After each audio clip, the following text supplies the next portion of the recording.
Moi, j'ai toujours adoré toute la littérature d'Appelfeld et ce livre-là, qui vient d'avoir le prix Les Inrecuptibles du meilleur roman étranger, ce prix est ô combien justifié.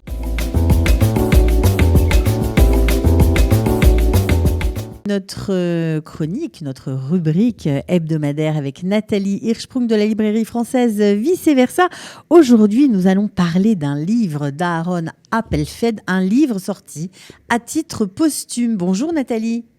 Bonjour Cathy. Ravie de te retrouver. Alors pourquoi ce choix ce matin ?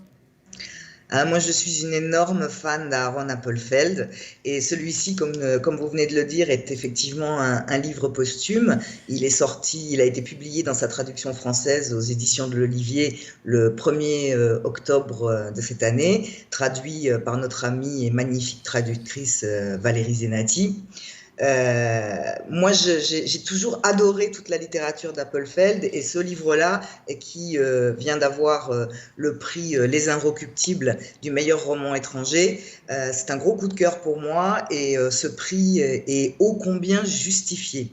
Alors, ce qui est très intéressant, je crois, dans ce livre, c'est que Aaron Appelfeld décrit une période de sa vie, on va dire, qui a trait à la toute petite enfance avant la déportation, avant la Shoah. C'est ça.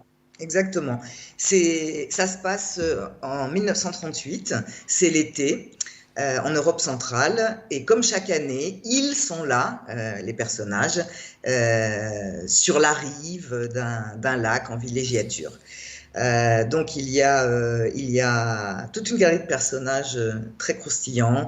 Rosa Klein qui lit dans les lignes de la main, mais est-ce qu'on peut se fier à ses prédictions? Karl Koenig, qui est un écrivain, mais pourquoi est-ce qu'il fréquente d'autres vacanciers au lieu de se consacrer à l'écriture de son roman?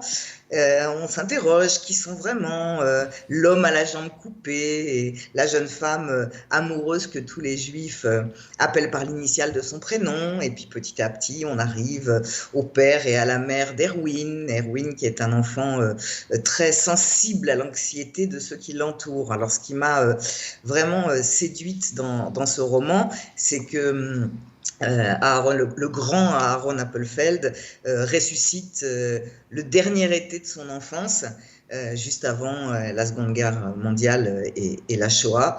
Et on sent dans ce roman cette Mittel Europa qui est complètement en train de s'engloutir. Alors, je voudrais... Oui, peut-être un petit extrait, c'est ce que j'allais... Non, pas un petit pas un extrait, petit juste extrait, une phrase. Non, Alors, juste ok, une phrase. Parce que c'est la maestria d'Aaron Appelfeld, elle apparaît parfois dans quelques mots anodins. Cette phrase, c'est « Durant ces derniers jours sur la rive, mes parents s'investissent sans compter pour que je fasse des progrès en natation ». Alors, quand on lit cette phrase, aux 2/3 du livre, on se dit vraiment que la puissance d'Aaron Appelfeld tient là, dans ces quelques mots qui, en apparence, sont très très simples. Mais c'est qu'ils ne sont pas placés ici par hasard, ils sont placés ici de manière magnifique.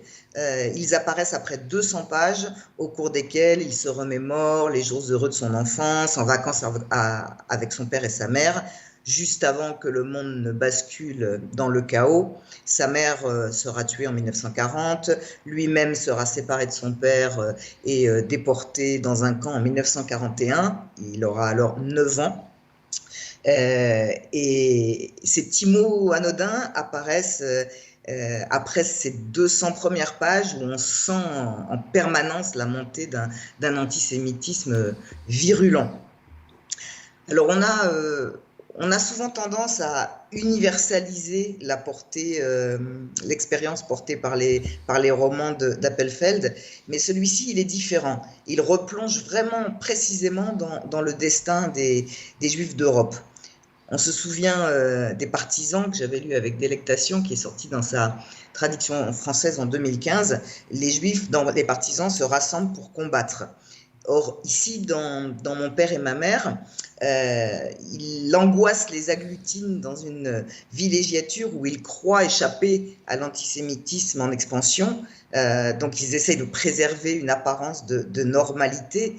Et symboliquement, évidemment, l'écrivain retrouve ici l'enfant qu'il a été,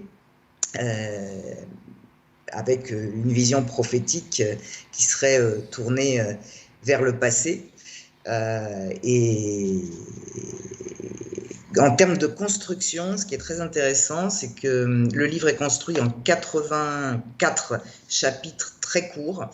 Et Aaron Appelfeld reconstitue magiquement cet univers au bord de la catastrophe par une galerie de portraits dominé par le portrait des parents, le père sarcastique qui a abandonné toute forme de foi et la mère lumineuse qui est tiraillée entre l'amour et son attachement aux traditions. Et les autres personnages incarnent aussi des avenirs en suspens qui malheureusement seront bientôt arrêtés. Donc, en termes d'écriture, les personnages se figent dès leur première apparition. Par exemple, comme dans un jeu de cartes un peu, l'ancien officier de l'armée autrichienne à la jambe coupée, qui juge tout et tout le monde, la coquette délaissée, dont on se moque, le docteur Zager. Alors le docteur Zager, lui, on croirait tout droit sorti de la nouvelle Un médecin de campagne de Kafka, qui a été écrite en 1920. Mais au-delà de cette façon de les présenter un peu ridicule, c'est évidemment avec beaucoup... il y a de l'ironie, bien sûr, mais il y a beaucoup de tendresse et beaucoup d'attachement que Aaron Appelfeld manifeste à ces personnages. C'est un livre magnifique. Je crois que sa traductrice officielle, Valérie Zenati, a été extrêmement bouleversée lorsqu'elle a traduit ce livre qui sort bien sûr à titre posthume.